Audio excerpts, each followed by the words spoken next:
Steps जो आपको follow करने हैं अपने स्पेसिफिक पर्सन को मैनिफेस्ट करने के लिए, अगर आप एक स्पेसिफिक पर्सन को मैनिफेस्ट करना चाहते हो और वो एक स्पेशल पर्सन को मैनिफेस्ट करना चाहता है, तो ये स्टेप उसमें ज़रूर आपके लिए काम करेंगे। वो स्टेप क्या है? पहले तो आपको क्लैरिटी होना ज़रूरी है कि आप क्या चाहते हो? आप उसके साथ रिलेशनशिप में आना चाहते हो, आप उससे दोस्ती चाहते हो, आप एक अपॉलॉजी चाहते हो, कमिटमेंट चाहते हो, तो उसकी क्लैरिटी आपको रखनी है कि मैं चाहता क्या हूँ इस इंसान से।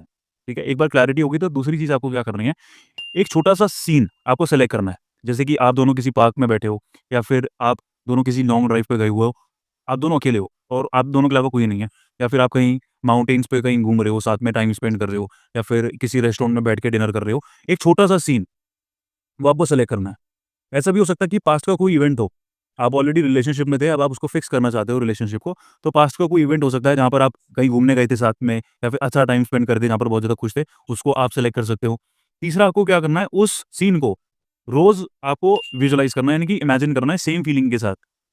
जैसे कि वो उस टाइम आपको फीलिंग आई थी जब आप लास्ट टाइम गए थे उसके साथ घूमने, आपने कैसा फ़ील किया था उसको महसूस करो। अगर आप कभी नहीं घूमने गए या फिर वो नया इंसान है जिसके साथ अभी कोई आपका कनेक्शन ऐसा हुआ नहीं है, तो आप उस सीन को सेलेक्ट कर सकते हो जो आप उसके साथ चाहते हो। आप उसके साथ घूमने जाना चाहते हो कहीं, या फिर आप कहीं उसको लॉन्ग ड्राइव पे लेके जाना चाहते हो, उस सीन को इमेजिन करो। आपको ये 2 से 3 मिनट, बस 2 से 3 मिनट के लिए रोज़ करना है इमेजिन, और सेम फीलिंग्स के साथ। आप ये समझ लो कि वो चीज़ अभी हो रही है। मैं उसके साथ लॉन्ग ड्राइव पे जा रहा हूँ इस वक़्त, या फिर हम डिनर कर रहे हैं इस वक़्त। तो जब आप इमेजिन कर रहे हो, आपको ऐसा महसूस करना है कि वो चीज़ अभी हो रही है। तो उस वक़्त आप कैसा फ़ील करोगे? अगर मान लो आप उसके साथ डिनर पे गए हो या फिर आप घुमाने लेके गए हो, तो आप कैसा फ़ील करोगे? आपके अंदर कैसी फीलिंग्स आएँगी? कैसे इमोशंस आएँगे? उसको महसूस करो। 2 से 3 मिनट के लिए आपको ये रोज़ करना है। अब लास्ट और सबसे इम्पोर्टेंट है कि आपको ओपन रहना है, आपको चीज़ों को फ़ोर्स नहीं करना। आपको हाउ पे ध्यान नहीं जाना है, यानी कि हाउ यानी कि कैसे, कैसे होगा, ये सब कैसे होगा, कौन मैसेज करेगा या फिर कितनी देर में होगा, नहीं। ये सब आपको छोड़ देना है, आपको प्रोसेस पे फ़ोकस नहीं करना। आपको सिर्फ़ होगा इस पे फ़ोकस करना है, इट विल हैपन। हम दोनों साथ आएँगे, इस पे फ़ोकस करना है, या फिर मेरे को वो प्यार मिलेगा जो मैं चाहता हूँ या चाहती हूँ। बस इस चीज़ पे फ़ोकस करना है कि वो चीज़ होके ही रहेगी। जो प्यार मैं ढूँढ रहा हूँ मुझे मिल जाएगा। अब यहाँ पर आपको ओपन रहना है, या तो हो सकता है कि वो इंसान उसी तरीके से आपकी लाइफ़ में आ जाए जैसा आप चाह रहे हो, या तो उससे बेहतर कोई अपॉर्च्युनिटी आपकी तरफ आ जाए, यानी कि आप कोई बेहतर अपॉर्च्युनिटी अट्रैक्ट कर लो, इस पूरे प्रोसेस में।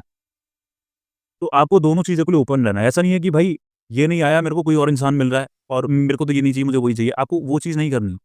आपको रिजेक्ट नहीं करना। यूनिवर्स जो आपको दे रहा है अपॉर्च्युनिटी, वो आपको एक्सेप्ट करनी है। वो अपॉर्च्युनिटी किसी भी फॉर्म में हो सकती है। ज़रूरी नहीं है कि वो उसी फॉर्म में होगी, हो सकता है वो और बेहतर अपॉर्च्युनिटी हो आपके लिए। अभी समझ नहीं आएगा, थोड़े जब आगे जाओगे वक़्त में तो आपको समझ आएगा कि हाँ, इससे बेहतर मेरे पास ऑप्शन नहीं था कोई।